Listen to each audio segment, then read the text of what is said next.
diversification, or how and why a company should do activities outside the original industry.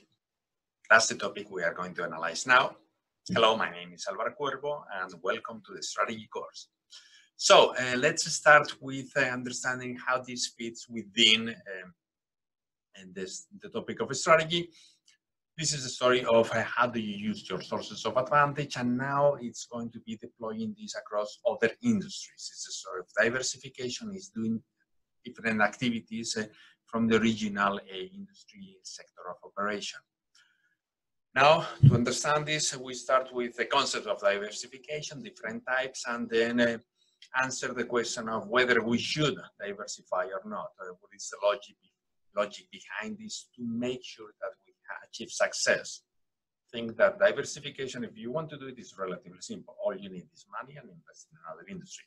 The question is not how, but the question is how do you do it so that there is success in that particular strategic move. And then we touch upon the topic of corporate advantage, the ability of a company to coordinate activities in different industries and literally create more value from those that coordination that otherwise will happen when those activities are done independently. So with this, let's start with a very brief definition of diversification. You expand, you operate in a variety of industries. Of course, the question now is, what do we mean by industry? Do you go by SIC code? How far do you get into the discussion of industry? But it's mostly a story of diversity and the challenge that comes with diversity and the complexity of coordinating operations that are not really tightly related. We have different types of diversification, and here we have a classification based on how important in terms of revenues and the other activities are in comparison to the main one, and then how related those other activities are to one another. So if you want to classify all companies in terms of their diversification, we can start with what we can call single business, in which the main business, the main industry, the main sector, which we think about, accounts for over 90% of revenues. Why 90%? It doesn't have to be 90% per se, but it's more, the idea is the vast majority of your revenue comes from one single industry. Now we can go into dominant business when, yes, it's not almost everything coming from one industry, but the vast majority of your revenues are coming from that single sector. 70 to 90% of those revenues, again, 70% is not a hard number. There isn't really a 69 or 70, around 70%, but the idea is that as a manager, you're thinking, look, I have to concentrate on this industry, understand it very well. The other are secondary activities. It's nice that we have invested in them. It's nice that they are generating some extra revenue, but let's take care of our core activities. Then we get into diversification. When the other activities are accounting for more than 30%, the main one is just becoming smaller and smaller. And here now we have another criteria. To what extent are these related or not? And related meaning that there is some logic, there is an ability to transfer some technology, some knowledge, some ideas. Maybe there is a commonality in the customers, there is some commonality in the production, there is some commonality in technology, and we can establish those relationships, and there is a level of synergies, which is the core idea behind the analysis of diversification. And there, if there is a relatively tight connection among all of the different activities, we call it constrained related diversification. If there isn't really tight, this tight connection, we call it linked. And if you want to push it, you could think about vertical integration as to some extent a level of linked related diversification. Although there, it's much more about different sections within the industry. And then the final one is unrelated diversification.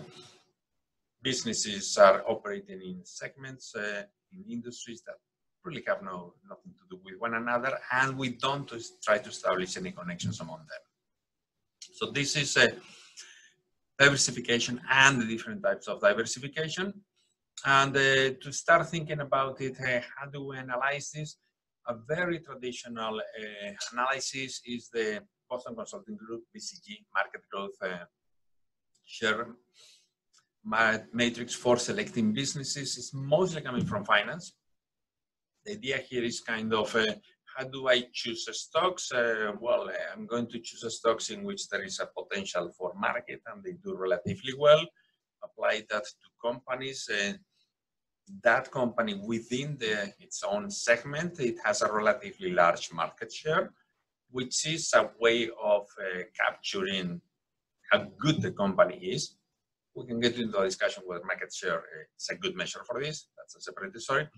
And then the growth of the industry or that particular segment. And if there is growth, the idea is, well, there's going to be potential for the future. There is going to be less competition. You don't have to be fighting with others. You can accommodate others because the market is growing versus the market is not growing. And especially if it is shrinking, there is going to be a lot of competition. So with this, we classify businesses into 4 types with 4 memorable names. A business that is in a market that is not growing and it has a very relatively small market share. We call it a dog.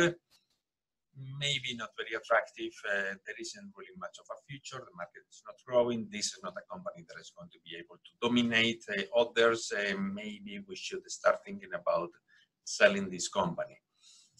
On the other extreme, we have high market growth, and also we have a relatively high market share. This is great. This is our star company. We are generating a lot of money.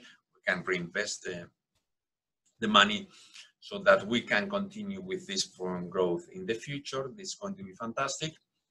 Or maybe we have, a company that is highly dominant in the industry, but the industry is not growing well. Well, we can use this as what we call the cash cow. It generates a lot of money, and we can use this money to invest elsewhere. No, we don't. We invest it to maintain and maybe continue expanding the market share, but not too much because there isn't really much of a growth for the market as such. Then finally, there is the issue of the question mark. Yes, we do have a high growth industry, but our operation is not very large in terms of market share. So we don't know where to go. Maybe we just invest so that we make it into a star, or maybe we just end up selling it because there isn't really much of a potential for the future. The important thing here is that this was informed from finance, and if you think about it, the only thing that moves around is pretty much money. The idea is that you're going to take the cash cows, and then you're going to take that money and invest it in question mark if you want to achieve a high market share, for sure in the star, so that that continues growing and continues establishing its own position as a high in terms of the dominance in the market. And the dog, what you call a dog business, you end up selling it and then using the proceedings to invest elsewhere. Money is what moves around. A different story when you're coming from a strategic management, because you're thinking about resources, core competencies, how do we understand diversification? And here we have 2 different levels, company and managerial drivers. In terms of company drivers, the story is one of synergies. What is the benefit of having these 2 activities together under the same company? Well, the revenue is much higher than if we do them together, or the cost is much lower than if we do them together. And this is a story of we can share some technologies, some knowledge, maybe the distribution happens to be common, maybe there is some operations and research and development, maybe our managers. There is a story of sharing something so that we can do better by either having much higher revenues than separating operations, or having much lower costs than to separate operations. And then the next step is, if this is the case, how do we make sure that we can transfer those sources of advantage? So again, first you have to identify your sources of advantage, and then you leverage them. So maybe we have a lot of excess capacity, maybe not in manufacturing, but in distribution. So yes, our trucks can deliver other things, or we maybe can negotiate better with distributors that look, in addition to this line of products. We are going to be able to give you this other line of products, and we have better shelf space within. You're thinking about consumer-facing industries, a supermarket. So we have a lot of expertise, a lot of innovation. We develop new products. We can apply them to different types of segments, or maybe the brand name is the one that carries very well and it has a very nice recognition. And then as soon as we launch a new product, people are going to be attracted to that product because, hey, I have a good experience with my previous one, so maybe this is going to be very good. And there is a story of economies of scope and the ability to operate things that are different, and those fixed costs, you're going to basically distribute them among a higher number of units. That's a story of synergies and your ability to transfer advantage. And then finally, there is a story of you are going into a different industry. Can you stretch? Can you learn something? Is there something that you're going to achieve that is going to be not something that you have today, but in the future? And then eventually that knowledge comes back into the current operations. So there is that benefit of not just leveraging what we have, but also learning and stretching. Then there is another story, which is managerial drivers. And here the story is some managers are very entrepreneurial and they have their own capabilities and they understand the industries better, and it is, oh, maybe we should just grow here and look for another source of growth for the future. I understand better my consumers than others, and that's where we should be going. So these are the, if you want, resource-based drivers of diversification. Thinking about it and going slightly deeper, now we have a classification of what are your core competencies. Are you using the existing ones in an existing market or a new one? And this is a story. If it is the existing market, I improved my current position. I try to grow. I want to link it back to what we discussed in a minute. It was the story of start investments. Let's just make sure that we are the leaders in this industry. Well, I'm going to just diversify into another market. So how do I redeploy? How do I transfer my core competencies to that other market so that I can do very well there? Or no, we are thinking about building new ones. I am still in the industry, but I want to renew my sources of advantage. How do I make sure that I'm just going to be keeping ahead of everybody else? Or we get into a situation of building new competencies in a new market, much more challenging, but in some cases that's kind of, well, we don't really have a source of growth. This is industry is declining. We need to move away. We don't have a new source for the future. We build it. Very challenging because now think about it. You're a new entrant in a new industry. You don't have something to transfer here. It might be really complicated for you to succeed. So from there, if you want to succeed in your diversification, things to think about. And here we have 6 recommendations. Number 1, what can you do better than others? This is back to the beginning of the discussion. What are your sources of current advantage? Identified. What is it that you do very well and gives you an edge over current competitors in satisfying customers? Why do customers currently buy from you rather than from somebody else? Okay, now I understand these are my sources of advantage. That is great. So the next thing is, what do I need to succeed elsewhere? Can I move some of them? What do I need to operate in that other industry? I have my sources, but because it's going to be a different industry, the value chain requires a new segment. How do I access those? And then how do I catch up or leapfrog companies that are already there? I obtain it. I have a full value chain. I'm very good at something. I transfer it here. I have a very good operation. Am I better than existing competitors? The next thing is whether, yes, this stretching of operations is going to break up our strategic assets. Can I transfer the system? Is it just components? Or look, I have this very well tightly developed operation. Now you're asking me to add this other industry and these other products. The system is different. I have to reconfigure all my production facilities. All of a sudden, yes, I'm producing for these new industries, but I'm not satisfying my current customers, to what extent that is going to create tensions within existing operations. And then, okay, I solved those. Have I developed a new source of advantage in that other industry? Am I really the best company, or am I just another new entrant that happens to be operating? And yes, you can operate there, but are not really at the cutting edge. You are not really the preferred company from others. And then finally, now that you're operating a couple of industries or multiple industries, how do I coordinate? What do I learn from being there? What is the value that I get from operating in a variety of industries? Yes, I transfer my advantages. I am a very good company there. Is there some added value from operating in multiple industries? And that's a question that we need to analyze when we are thinking about corporate advantage. What is corporate advantage? The essence is an analysis of synergies, and at the company level, whether doing several, operating in several industries at the same time, there is some value added that coordination provides or not. This is a story of, think about it, different vertical integration. These are really activities that are done in different industries, which means that they could be done completely independently by companies that are independent from one another. What do I add as the coordinator, as the company, to all of these, and what can we get in terms of additional value?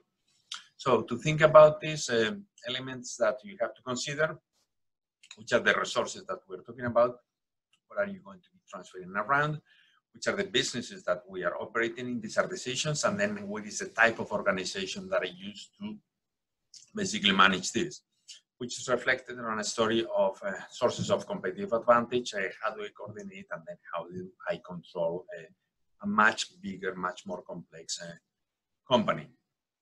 In this, think about alignment, and to some extent there is an extension from a continuum, the type of resources. You can think about generalized resources to highly specialized particular operations, particular industries. In terms of the scope of the business, lots of different activities to very narrow, very focused set of activities, from very small organization to very large, lots of transferring from one place to another, to lots of sharing, doing things together. And in terms of control, financial control, all I want to see the numbers to know. Actually, it's not the numbers, I'm going to tell you how to operate. From there, we get into the triangle of corporate advantage. And this illustrates the relationships among all these components. So competitive advantage, coordination, and control, they are linked through competitive advantage to coordination through resources, and to control through businesses, and then coordination and control through the organization. So these are the core ideas that you have to think about in terms of multi-business operation and the story of the corporate advantage that it can provide to those companies, and to align in terms of system to some extent, if you want, extreme cases, relatively simple holding type of coordination in which you have general resources. You can operate in a large variety of businesses. The corporate office is relatively small. All you're thinking about is analyzing finance and moving money around, and that's all. To some extent, it's a relatively simple operation versus highly coordinated operation. You specialize the resources, the scope of the business tends to be much narrower, relatively large office because you are trying to control in terms of operations, not just money, and there is a lot of sharing that you are trying to promote. So to some extent, two different models, or you can want as another model which is kind of in the middle, but companies tend to go one side or the other. So with this, we conclude. The story today was deploying across industries, i.e. diversification. How do you operate in a diversity of sectors, segments of operation? Thinking in terms of different types of diversification by the level at which the main activity comprises a large percentage of revenues, and then the type of relationship that you have with those other activities. And the core idea here is synergies. synergies in the sense of if you put things together, can you get more revenues or can you reduce the cost? And if those activities in different industries are done separately. Think about it in terms of conditions under which you should think about diversification. Start always with your sources of advantage. Why am I good? If I go somewhere else, what are the conditions there? What can I get the complementary resources? And especially once I transfer the advantage, am I going to be a really good company? And then, okay, I'm a great competitor here, great competitor. Can I learn? Can I add additional value from operating in two different industries or several industries? And that's the story of corporate advantage. What is the value that headquarters adds to all of these different activities? And it's a story of coordination and control. It's using the advantage so that you can share resources, you can share activities, you can share a lot of knowledge among of them. So with this, I hope that you found this useful. I am Álvaro Cuervo, and this is the discussion of diversification. Bye-bye.